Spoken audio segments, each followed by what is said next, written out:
जनता के पक्ष में आ गई, जिसने कभी लोकसभा में जाति जनता के खिलाफ खड़े हो गए थे। कांग्रेस भी अब पीडीए के रास्ते पर आ गई है और जाति जनता के पक्ष में आ गई है। इससे बड़ी उपलब्धि और क्या हो सकती है? समाजवादी को नहीं पूछा और उसका परिणाम क्या हुआ? अगर समर्थन मांगा होता तो समाजवादियों ने समर्थन दिया होता, क्योंकि समाजवादी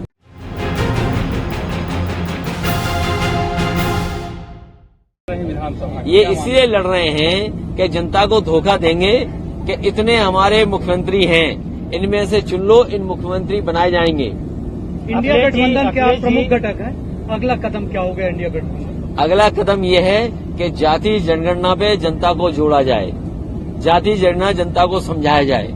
और खुशी इस बात की है कि चमत्कार हो गया इधर, कांग्रेस पार्टी भी जाति जनगणना के पक्ष में आ गई, जिसने कभी लोकसभा में जाति जनगणना के खिलाफ खड़े हो गए थे।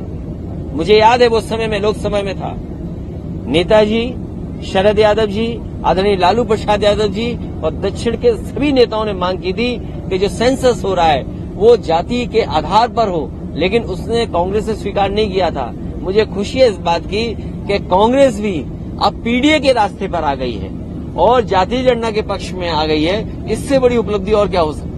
क्या लगता है विधानसभा चुनाव में? लेकिन उत्तराखंड में आपको आरोप लग रहा है कि वहाँ पर आप कांग्रेस के साथ नहीं थे, इसलिए सीट हारी। देखिए, उत्तर प्रदेश में जिस समय बाई इलेक्शन हुआ, जितने भी भारतीय जनता पार्टी के खिलाफ दल हैं और जो हमारे सहयोगी दल हैं, मैंने उनसे सबसे चिट्ठी लिख करके समर्थन मांगा था।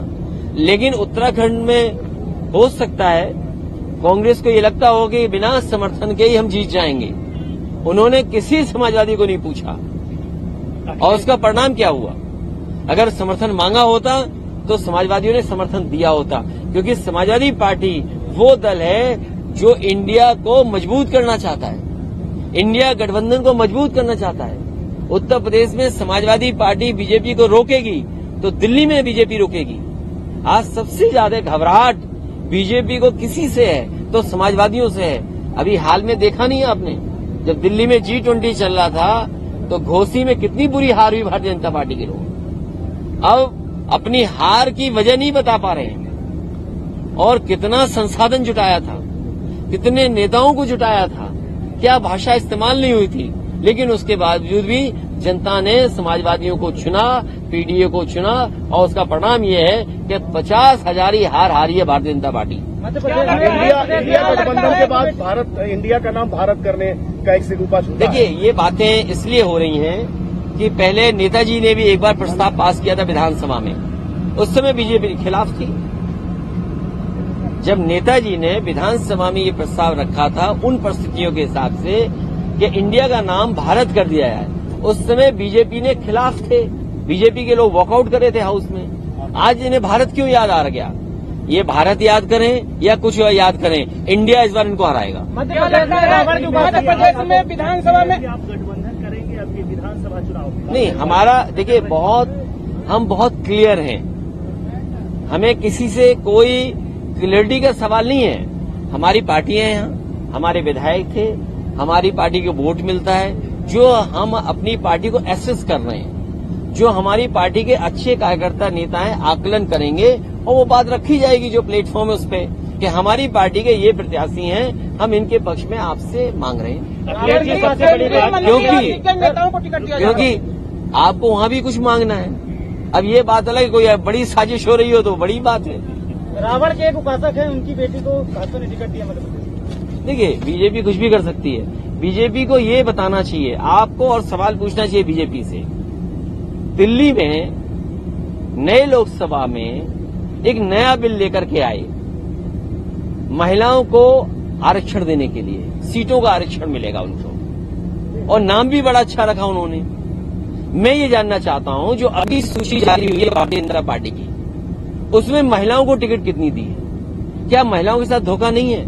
और फिर मध्य प्रदेश है और प्रदेश है, दिल्ली का चुनाव होने जा रहा है। ये तो बीजेपी के लिए टेस्ट है कि अगर आपने लोकसभा में नारी सम्मान को लेकर के आपने इतना बड़ा फैसला लिया हो, क्या आप मध्य प्रदेश में 33% अपने संगठन की महिलाओं को टिकट देंगे कि नहीं देंगे।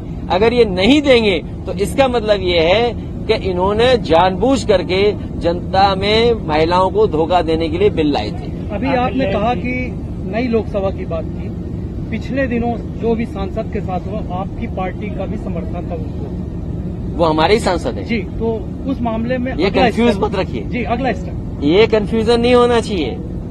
जब जेडीएस के बड़े नेताओं ने कहा था तो ये गठबंधन के प्रत्याशी हैं। ये अलग बात है कि उन्हें बीएसपी से टिकट मिला था, लेकिन वो सपा और बसपा के गठबंधन से जीते थे। ये भारतीय जनता पार्टी की भाषा है, ये जानबूझ करके बुलवाते हैं और ऐसे से बुलवाते हैं और ऐसे प्लेटफॉर्म पे बुलवाते हैं जहां से देश में संदेश जाए। लेकिन लोकतंत्र में और जो मर्यादाएं हैं उसको लांघना नहीं चाहिए, चाहे भाषा से चाहे व्यवहार से। अपनी भाषा से व्यवहार से किसी को भी मर्यादा नहीं लांघनी चाहिए। और मैंने तो ये कहा कि उन्हें आजीवन बैन लगना चाहिए। कुछ लोगों को आपने देखा होगा हेट स्पीच में या किसी कानून के उसके अंदर उनकी सदस्यता चली जाती है, 5 साल की सदस्यता जाती है, 6 साल की सदस्यता जाती है। ये ऐसा काम किया है लोकतंत्र में जिसमें आजीवन इन पे पाबंदी लगनी चाहिए लड़ने की।